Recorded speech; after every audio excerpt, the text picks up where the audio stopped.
নমস্কাৰ।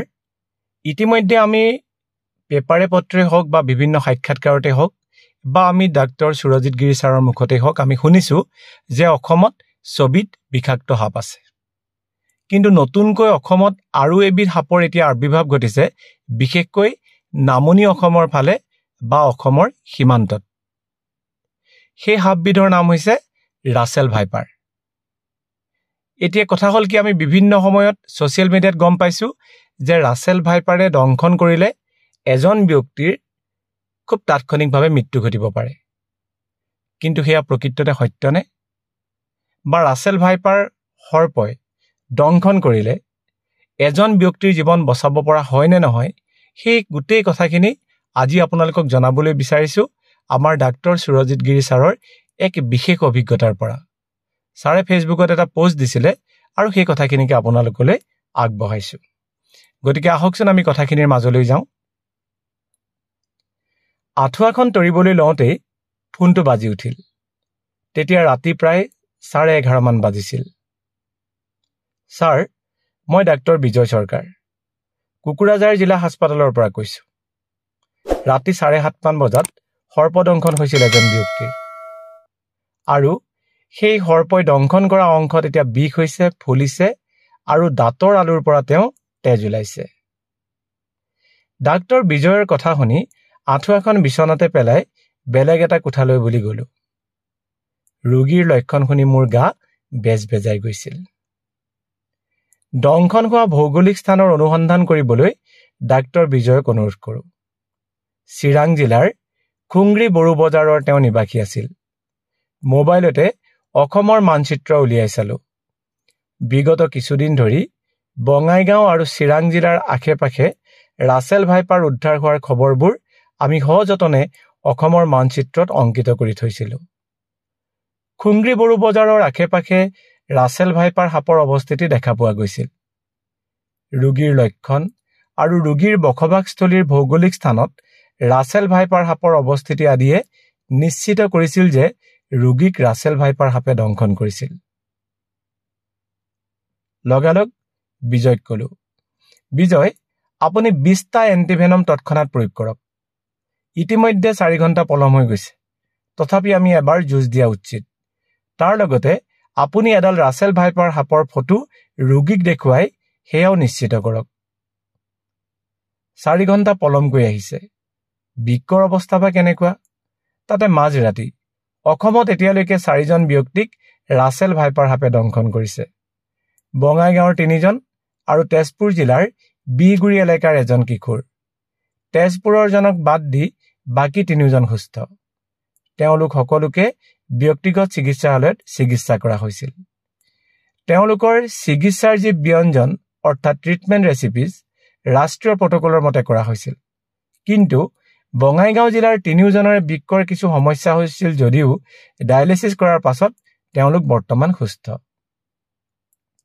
ইতিমধ্যে ডাক্তৰ বিজয়ে দংশন অংশৰ ফটো আৰু ৰোগীৰ দাঁতৰ আলুৱেদি ওলোৱা তেজৰ ফটো আমালৈ হোৱাটছএপত পঠাই দিয়ে। এইবাৰ আমি 100% নিশ্চিত হলোঁ যে ৰোগীৰ লক্ষণবোৰ ৰাছেল ভাইপাৰ সাপৰ বিষৰ লক্ষণ আছিল। আমি আজিও কওঁ আৰু সদায় কৈ থাকিম, সৰ্পদংশনৰ চিকিৎসাৰ কাৰণে কোনো ব্যাগুম ডাক্তৰ বা ব্যাগুম চিকিৎসালয় নালাগে। জিলা বা গ্ৰাম্য চিকিৎসালয়তে চিকিৎসা সম্ভৱ যদিহে ৰোগী সোনকালে হাস্পাতালত উপস্থিত হয়। ৰোগীৰ লক্ষণবোৰে আমাৰ সাৰথি। ৰোগীৰ লক্ষণ দেখা দিলে আমি তেজৰ ৰিপৰ্ট আদিলৈ বাট চাই নাথাকোঁ। ডাক্তৰ বিজয়, তেজৰ ৰিপৰ্ট আদি বাদ দিয়া, তৎক্ষণাত এণ্টিভেনম বেজী প্ৰয়োগ কৰা। ইতিমধ্যে 4 ঘণ্টা অতিক্ৰম কৰিলেই। অসমৰ চৰকাৰী চিকিৎসালয়ত বিষাক্ত ৰাছেল ভাইপাৰ সাপে দংশন কৰা এয়া প্ৰথম চিকিৎসা হ'ব। ৰোগীয়ে বেজৰ ওচৰত জৰা ফুকা কৰি চৰকাৰী হাস্পাতালত ৰক্তাক্ত হৈ আহিছে। আমি ভাল ফলাফল পামনে? অত্যন্ত চিন্তিত আছিলোঁ। যি কি নহওক, আমি আমাৰ কাম কৰিলোঁ। এতিয়া মাথো সময়লৈ অপেক্ষা। 8 ঘণ্টাৰ পাছতহে আমি ৰোগীৰ আৰোগ্য হ'ব নে নাই গম পাম। বৃক্কক কাৰ্যক্ষম কৰি ৰাখিবলৈ ডাক্তৰ বিজয়ক যাৱতীয় বিধান দি শুবলৈ চেষ্টা কৰিলোঁ।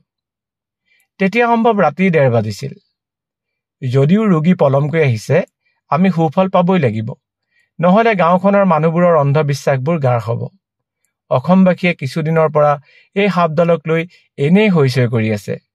কেনেবাকৈ সফল নহলে ৰাইজে এই হৈচৈবোৰ সঁচা বুলি বিশ্বাস কৰিব। যেনেকৈ হলেও আমি জয়ী হ'বই লাগিব। যদি ৰোগীৰ স্বাস্থ্যৰ উন্নতি নহয় তেনেহলে আমি কেনেদৰে আগবাঢ়িম সেইবোৰ ভাবি ভাবি কেতিয়া টোপনি গলো গমেই নাপালো। পুৱা 8:30 বজাত ডাক্তৰ বিজয়লৈ ফোন কৰিলো। ছাৰ, দাঁতৰ আলুৰ পৰা ওলোৱা তেজ বন্ধ হ'ল। পেচাব ঠিকে আছে। ৰোগী বৰ্তমানলৈকে সুস্থ আছে। এতিয়া 24 ঘণ্টালৈকে অপেক্ষা কৰিব লাগিব। 24 ঘণ্টালৈকে বৃক্কৰ তেজৰ পৰিমাণ অৰ্থাৎ ইউৰিয়া, ক্ৰিয়েটিনাইন আদি যদি ঠিকে থাকে তেনেহলে ৰোগীৰ বৃক্কৰ কোনো অপকাৰ নহ'ব। ৰাছেল ভাইপাৰ সাপৰ বিষে তেজটো গোট মাৰিবলৈ নিদিয়ে। প্ৰথমে নাক বা আলুৰ পৰা তেজ নিগৰে, তাৰ পাছত লাহে লাহে শৰীৰৰ বিভিন্ন অংশ যেনে পেটৰ ভিতৰত, মগজু আদিত ৰক্তক্ষৰণ হৈ ৰোগীৰ মৃত্যু হয়। প্ৰথম পৰ্যায়ত নাক বা মুখ আদিত ৰক্তক্ষৰণ হয়। সৌভাগ্যবশতঃ ৰোগীৰ লক্ষণৰ প্ৰথম পৰ্যায়তে ডাক্তৰ বিজয়ে এণ্টিভেনম প্ৰয়োগ কৰাৰ কাৰণে ৰক্তক্ষৰণ বন্ধ কৰিব পৰা গ'ল। তাৰ পাছতো কিন্তু কেতিয়াবা ইয়াৰ বিষে বৃক্কক আক্ৰমণ কৰে। ৰাছেল ভাইপাৰ সাপৰ বিষৰ পৰা বৃক্কক ৰক্ষণাবেক্ষণ দিবলৈ হলে আমি সৰ্বশক্তিৰে প্ৰহাৰ কৰাৰ লগতে আৰু কিছু আনুষংগিক চিকিৎসা কৰিব লাগে। ৰাষ্ট্ৰীয় প্ৰটকল মতে প্ৰথমে 10টা এণ্টিভেনম বেজীৰে, তাৰ পাছত আৰোগ্য নহলে 8 ঘণ্টাৰ পাছত আকৌ 10টা বেজী আৰু দ্বিতীয় 8 ঘণ্টাৰ পাছত আৰোগ্য নহলে আকৌ 10টা এণ্টিভেনম বেজীৰে চিকিৎসা কৰাৰ দিশা আছে।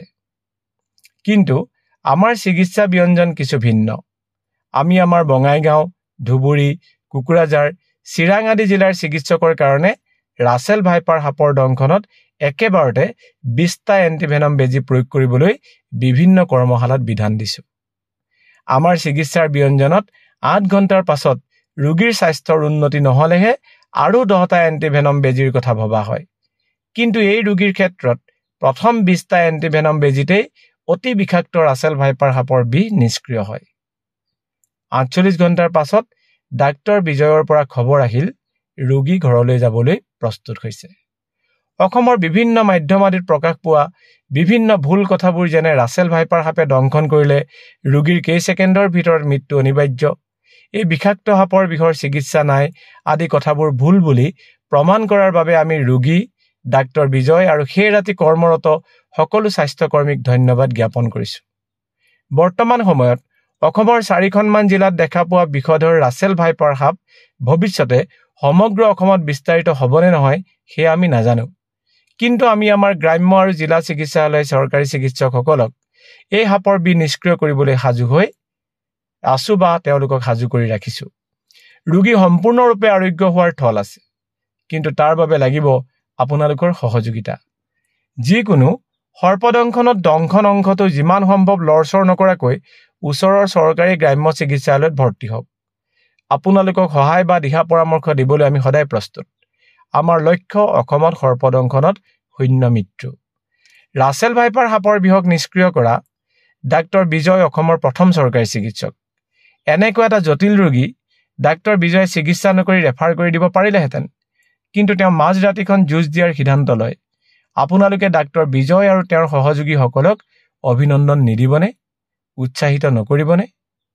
কুকুৰাঝাৰৰ ৰাইজ, আপোনালোকে এখোজ আগবাঢ়ি গৈ ডাক্তৰ বিজয় আৰু তেওঁৰ সহযোগীসকলক অভিনন্দন জনাওকচোন। অসমবাসী ৰাইজ, আপোনালোকে ৰাছেল ভাইপাৰ সাপৰ বিষয়ে উৰা বাতৰি প্ৰচাৰ কৰাত হাত উজান দিব নে এখোজ আগবাঢ়ি গৈ ডাক্তৰ বিজয় আৰু তেওঁৰ দলক অভিনন্দন জ্ঞাপন কৰি কালিলৈ 100জন ডাক্তৰ বিজয়ৰ সৃষ্টি হোৱাত সহায় কৰিব? সেয়া আপোনালোকলৈ থলো। আমি আশাবাদী। বিশেষ দ্ৰষ্টব্য: ৰোগীৰ সন্মতি সাপেক্ষে ৰাইজ আৰু সমাজৰ সজাগতাৰ বাবে প্ৰকাশিত। ধন্যবাদেৰে ডাক্তৰ সুৰজিত গিৰি, সংজ্ঞাহাৰক বিশেষজ্ঞ, ডিমৌ গ্ৰাম্য চিকিৎসালয়, ICU বিশেষজ্ঞ, সৰ্পদংশনৰ সামাজিক কৰ্মকৰ্তা, শিৱসাগৰ। Phone number 9435056627। আকৌ ফোন নম্বৰটো কৈ দিছো 9435056627। আপোনালোকৰ হিতাৰ্থে ছাৰৰ এই পোষ্টটি আমি অডিঅ' কৰি প্ৰচাৰ কৰিছো, আৰু যদি ভাবিছে এই কথাখিনিয়ে 10জনক উপকৃত কৰিব তেতিয়াহ'লে আপোনালোকে যিমান পাৰে সিমান শ্বেয়াৰ কৰিব। Thank you. আৰু ডাক্তৰ সুৰজিত গিৰি ছাৰক আমি ধন্যবাদ আৰু কৃতজ্ঞতা জ্ঞাপন কৰিছোঁ এয়া অডিঅ' হিচাপে প্ৰচাৰ কৰিবলৈ আমাক অনুমতি দিয়াৰ বাবে। ধন্যবাদ।